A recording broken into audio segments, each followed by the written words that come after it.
Meanwhile, dozens of people trapped by ice at the bottom of the world are finally on their way home. A helicopter is evacuating passengers from a research ship that got stuck along the coast of Antarctica. Elizabeth Palmer is in London. Elizabeth, good morning.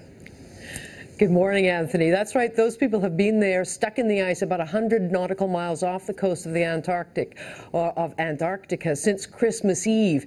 After a couple of failed rescue attempts by sea, this morning the rescuers resorted to an air shuttle service that started in the early hours.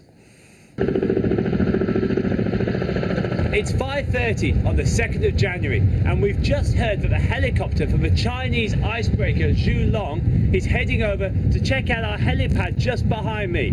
If all goes well, we'll be off in about an hour's time. The helipad he's referring to is a homemade affair, an area of snow stamped flat by the passengers and crew of the Russian research ship, the academic Shakalsky. By this morning, the Antarctic weather had cleared enough for a helicopter from the Chinese icebreaker Snowdragon to approach. The first of the helicopters to take us home!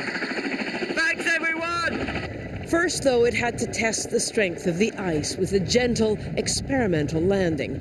And then when no cracks appeared, it settled down to board the first load of a dozen passengers. But we're looking at about 4 to 5 relays of people, 12 people at a time. And then the luggage, and importantly then for us also, the scientific equipment and samples.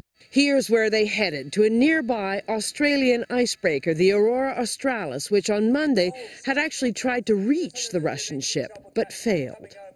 Several days earlier, the Chinese Snowdragon had also tried to steam alongside, but was stopped by bad weather. It's made for an exciting week and a half for the 74 scientists, tourists and crew aboard the trapped Russian research vessel. But a jolly one, too, with plenty of food and water and even a New Year's Eve sing-song in a tent on the ice. Now, they are all off the Russian research vessel now and on the first leg of their journey home with quite a story to tell. Meanwhile, 22 Russian sailors and crew have been left aboard that stranded icebreaker, and they're just going to have to sit and wait in the ice until the wind shifts enough so that they're able to float themselves free. Anthony, Nora? Quite a story indeed, Elizabeth. Thank you.